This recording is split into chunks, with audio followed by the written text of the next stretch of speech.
केजरीवाल को हक मिला।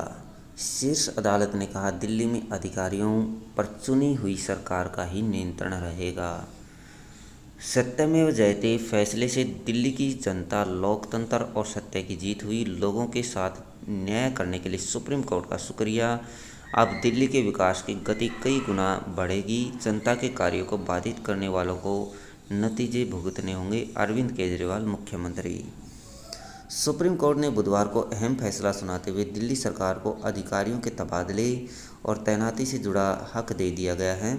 शीर्ष अदालत ने कहा कि दिल्ली में अफसरों पर चुनी हुई सरकार को ही नियंत्रण रहेगा।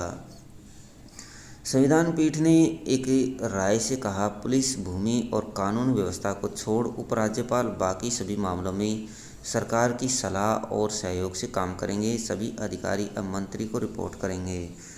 मुख्य न्यायाधीश जस्टिस DY चंद्रचूड़ की अध्यक्षता वाली 5 जजों की पीठ ने सर्वसम्मति फैसले में कहा है कि दिल्ली दूसरे केंद्र शासित प्रदेशों से अलग है क्योंकि यहाँ चुनी हुई सरकार है।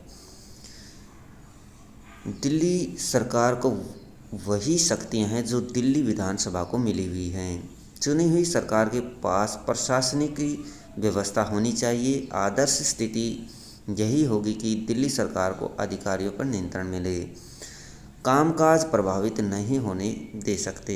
कोर्ट ने कहा, पुलिस, कानून व्यवस्था, जमीन जो सरकार के दायरे में नहीं आते, उसके अलावा बाकी अफसरों पर अधिकार दिल्ली सरकार को मिलना चाहिए।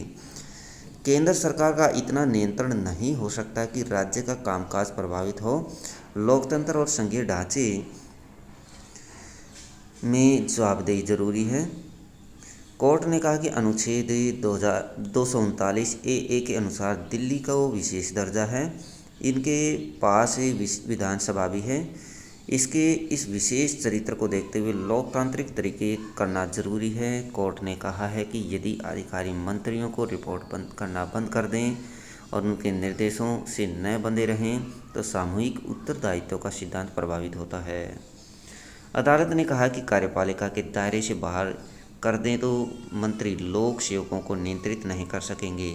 हालांकि कोर्ट ने कहा कि राज्यों के पास भी शक्ति है, लेकिन उनके कर्मचारी शक्ति संघ के मौजूदा वर्ष 2019 के खंडित फैसले में जस्टिस अशोक भूषण से सहमत नहीं है। दिल्ली सरकार जनता द्वारा चुनी गई है और प्रातिनिधिक लोकतंत्र में इसकी व्याख्या वैसी ही होनी चाहिए।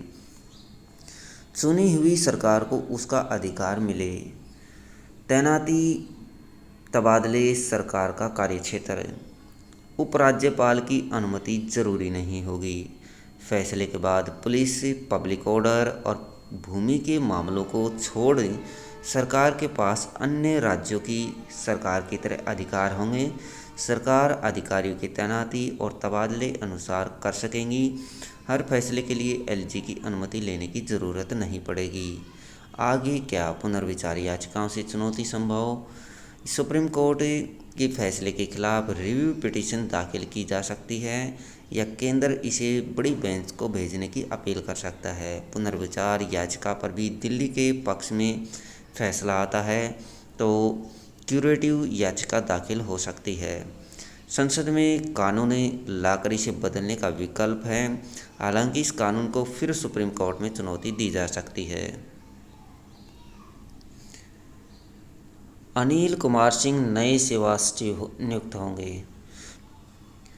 सुप्रीम कोर्ट के फैसले के बाद केजरीवाल सरकार ने पहली बड़ी कार्रवाई की है।